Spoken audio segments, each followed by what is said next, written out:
कि झुकाने वाला चाहिए, सरकार भी झुकती है। एक प्रधान जी को हटा करके प्रधानमंत्री बचा लिया आप। अध्यक्ष महोदय, मैं आंदोलन को बहुत दूर से देख रहा था और उस आंदोलन में जो जीत के बाद नारा लगा, एक नारा लगा अध्यक्ष महोदय, सरकार के खिलाफ नारा लगा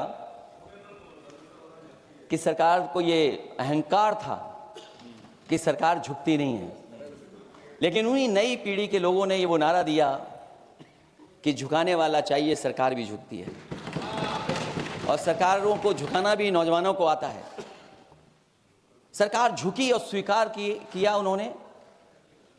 जो करोड़ों नौजवान जो मांग कर रहे थे कि सबसे पहले जो मंत्री जी हैं वो इस्तीफा दें, और उसके बाद अध्यक्ष महोदय हम लोगों ने देखा कि जब मंत्री जी लौटे हैं, मंत्री नहीं रहे, उसके बाद सदन के बाहर उनका स्वागत किया गया।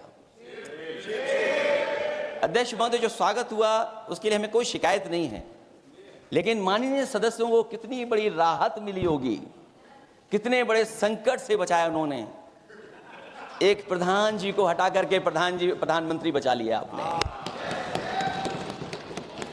और ऐसा अध्यक्ष महोदय आंदोलन किसी ने नहीं देखा जिस आंदोलन में नई पीढ़ी के लोग, कम उम्र के लोग निकल करके आ गए और जो नारे दिए गए। ये सरकार पिछले कई वर्षों से नकारात्मक प्रचार पर टिकी हुई थी, नकारात्मक राजनीति करती थी और न जाने कितने हजार करोड़ रुपए खर्च किए होंगे सरकार ने नकारात्मक राजनीति के लिए। लेकिन नई पीढ़ी को मैं बधाई देना चाहता हूं, उनके मनोबल को और उनकी एकता को, और जिस तरीके से उन्होंने प्रचार किया, अंततः सरकार को झुकना पड़ गया। और सरकार ये भी स्वीकार कर लिया होगा कि कोई दल मजाक में बना तो कितनी बड़ा दल बन गया। जो कोई चीज मजाक से शुरू हुई वो कितना सीरियस हो गई, और इतना सीरियस हुई कि हमारी सरकार लोकतांत्रिक हो गई कि जो उनको धरने पे बैठने दिया। सरकार लोकतांत्रिक थी कि उन्हें धरने पर बैठने दिया। हमने वो भी समय देखा है कि जहां पर धरने पर नहीं बैठने दिया, वर्षों वर्ष लोग बैठे रहे धरने पर, उनकी सुनी नहीं गई। इसी दिल्ली को घेरा था किसानों ने, और सरकार को लगा कि चुनाव आ गया तो सरकार ने तीनों काले कानून वापस ले लिए। जब सरकार घबरा जाती है, डर जाती है, तो सरकार स्वीकार कर लेती है। इसीलिए वो नारा मुझे अक्सर याद आता है कि झुकाने वाला चाहिए, सरकार भी झुकती है। और केवल गिनती के 1-2 पेपर लीक नहीं हुए। ये ऐसा आंदोलन रहा जिसमें माँ बाप और नई पीढ़ी के लोग सब जुड़ गए। अगर हम ये माने कि 20 लाख बच्चों ने परीक्षा लिखी थी और उनके घर परिवार के सदस्यों को हम इसमें जोड़ दें, दादा दादी, माँ बाप और परिवार का कोई सदस्य, तो 5 लोग प्रभावित थे। और 5 गुणा 20, 1 करोड़ लोग नाराज हुए सरकार से। और अक्सर हम पॉलिटिकल लोग हैं, हम लोग जानते हैं जब कभी आंदोलन करते हैं तो कितनी तैयारी करानी पड़ती है, गाड़ियों का इंतजाम, खाने का इंतजाम और इंतजाम। लेकिन ये पहला आंदोलन देखा कि जिसमें माँ बाप भी जुड़ गए और कहा कि जाओ बच्चों आंदोलन करो, हम आपके साथ हैं। ये पहला आंदोलन ऐसा देखने को मिला है। और केवल दिल्ली में नहीं हुआ ये, केवल दिल्ली में नहीं हुआ ये।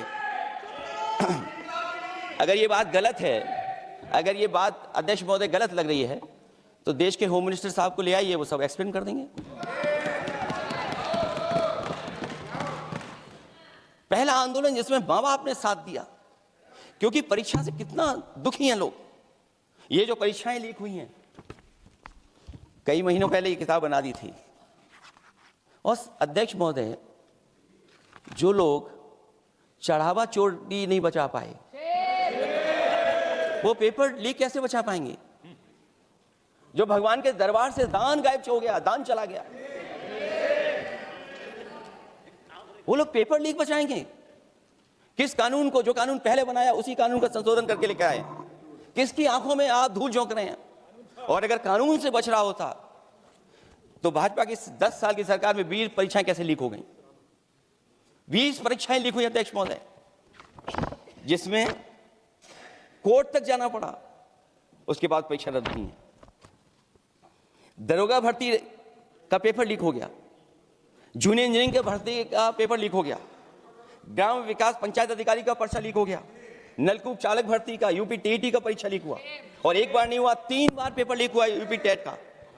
हाई स्कूल बोर्ड का परीक्षा लीक कर दिया, इंटरमीडिएट की बोर्ड की परीक्षा लीक हुई, इंटरमीडिएट का फिर परीक्षा का लीक हुआ, कई बार हुई। सिपाही भर्ती लीक हुई। आप सोचिए कितनी परीक्षाएं लीक हुई हैं। और नीट परीक्षा कोई पहली बार लीक नहीं हुई, दोबारा लीक हो गई, कानून बनने के बाद लीक हुई। सहायक प्रोफेसर भर्ती लीक है, लेखपाल भर्ती लीक हुई। यूपी जैसे स्टेट जो सबसे बड़ा स्टेट है, जहां से प्रधानमंत्री चुन करके आते हो, वहां तक पेपर लीक हो जा रहा है। और जो संस्था परीक्षा एग्जामिनेशन करा रही है, वो एनटीए में भी आउटसोर्स कर दिया आपने। हम विपक्ष के लोगों को तो डर ये लगता है अध्यक्ष महोदय, कहीं ऐसा ना हो कि ये पूरी सरकार को आउटसोर्स कर दें। आउटसोर्स सरकार है जो सबसे विश्वसनीय संस्था है, उसमें आउटसोर्स पे आपने कर्मचारी को रखा हुआ है। किस बात की जवाबदेही है? यही अकाउंटेबिलिटी है आपकी?